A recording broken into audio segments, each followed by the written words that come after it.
Prepare for human origins. Welcome back to Season 2. Welcome to your dose of wowness. I want you to imagine walking across a freezing mudflat in New Mexico. The year is 21,000 years ago. You're stepping right into the biting wind of an ice age landscape, you're scanning the horizon for megafauna, and you are carrying a toddler. Your feet pressed into the wet earth with every single step, that cold seeping right through whatever hides you have wrapped around them. You're leaving a trail behind you in the mud, completely unaware that tens of thousands of years later, those exact impressions are going to absolutely shatter everything modern science thought it knew about human history. 61. That's the number of fossilized human footprints they found at White Sands National Park back in 2021. And they date precisely to the Last Glacial Maximum. We're talking between 21,000 and 23,000 years ago. Just think about that for a second. You were taught in school that this continent was entirely empty of human life during this period, right? You were taught those massive ice sheets blocked everything. Yet here we have 61 undeniable impressions of human feet pressed into an ancient lake bed. And here's why this is so earth-shattering. Unlike stone tools, which can, easily be moved by water currents or geological shifts over millennia, footprints are frozen exactly where they were made. You just can't argue that a footprint washed downstream. Okay, let's dive into this. One specific trackway found at the site tells a story that drops you straight into the emotional reality of the past. Researchers map the footprints of what looks to be a teenager or maybe a young adult. And along the path, smaller prints belonging to a toddler suddenly appear right beside them. Then, those toddler prints just vanish. In the exact spot where they disappear, the adult's footprints press noticeably deeper into the mud, the biomechanics shifting to bear that sudden asymmetrical weight. You are looking at an ancient moment frozen in the dirt, someone literally setting down a child to rest, then picking them back up to carry their weight across a desolate ice age landscape. So how does this fit into the bigger picture? Well, the standard story of human arrival in the Americas is actively collapsing right now. For most of the 20th century, the 13,000-year mark was an unshakable wall. This was known as the Clovis first model. It was a perfectly coherent framework arguing that humans arrived only after the glaciers retreated, creating an ice-free corridor for migration south. For generations of archaeologists, stepping outside this timeline wasn't just frowned upon, it was considered absolute professional suicide. But you have to understand, that standard story wasn't a mistake or some weird prejudice. It was the absolute best fit for the available evidence at the time. The consensus formed way back in 1929 when a teenage cowboy in Blackwater Draw, New Mexico, found highly refined, fluted stone projectile points, tools crafted with immense precision to bleed out massive prey, lying directly alongside extinct mammoth bones. This created a powerful, coherent archaeological model that lasted for decades. Everything just fit cleanly into a story of big game hunters chasing mammoths through a newly thawed corridor. The standard story was so solid that challenging this dominant paradigm in the 70s, 80s, and 90s could outright end your career. If you claimed you found evidence older than Clovis, you faced immense, hostile professional scrutiny. Your funding would dry up. Peers would turn their backs on you. But what we're going to explore today in this explainer is the messy, highly debated process of how a scientific consensus actually changes its mind when the physical evidence becomes completely impossible to ignore. That change started with the number 14,500. In 1975, an archaeologist named Tom Dillahay began excavating a site called Monteverde down in southern Chile. He found a waterlogged residential camp preserved perfectly in a peat bog, yielding wooden stakes, knotted cordage, and medicinal plant remains. It was securely dated to 14,500 years ago. But logically, that was a massive problem. Monteverde is nearly 10,000 miles south of the Bering Land Bridge. If humans were in southern Chile 14,500 years ago, they had to have crossed into the Americas thousands of years earlier than Clovis ever allowed. And this brilliantly illustrates the tension of scientific progress. Dillahay spent 2 decades defending his site against intense hostility and accusations of poor methodology. He fought a decade-long professional battle just to be heard. It only ended when a delegation of highly skeptical archaeologists finally made a site visit in 1997. They looked at the evidence with their own eyes, examined the stratigraphy, and were forced to accept his findings. The 13,000-year wall was officially cracked. But Monteverde was just 14,500 years old. Let's jump back to White Sands and those 23,000-year-old footprints.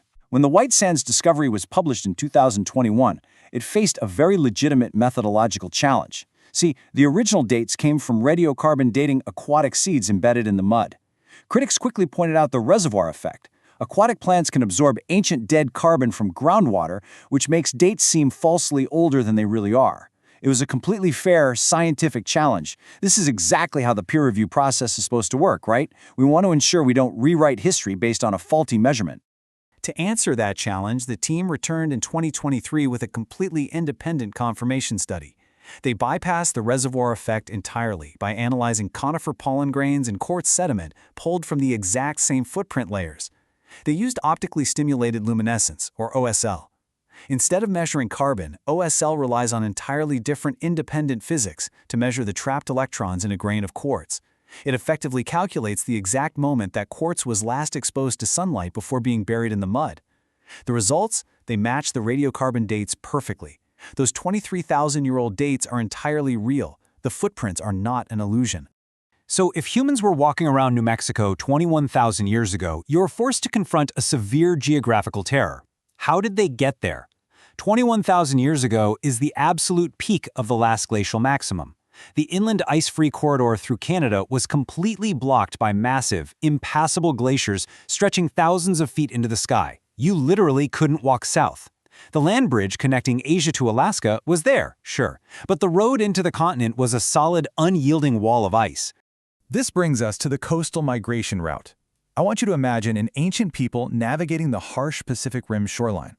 Instead of walking through an icy inland corridor, they are island hopping and sea kayaking down the coast from Alaska, bypassing the glaciers entirely. They survived by utilizing the kelp highway, a continuous, dense, year-round marine ecosystem providing a reliable buffet of shellfish, fish, and marine mammals, allowing them to effectively paddle their way into a completely new world. Now you might be asking yourself, if this coastal route was so heavily used, why haven't you seen more evidence of it? Well, the answer lies in the melting ice. Because of post-glacial sea level rise, the entire Ice Age shoreline is now drowned. The coast they paddled along is gone. The most vital archaeological route on the continent currently sits 100 to 120 meters underwater. We're missing the evidence because it is literally submerged beneath the Pacific Ocean, hiding the campsites and tools of those first arrivals.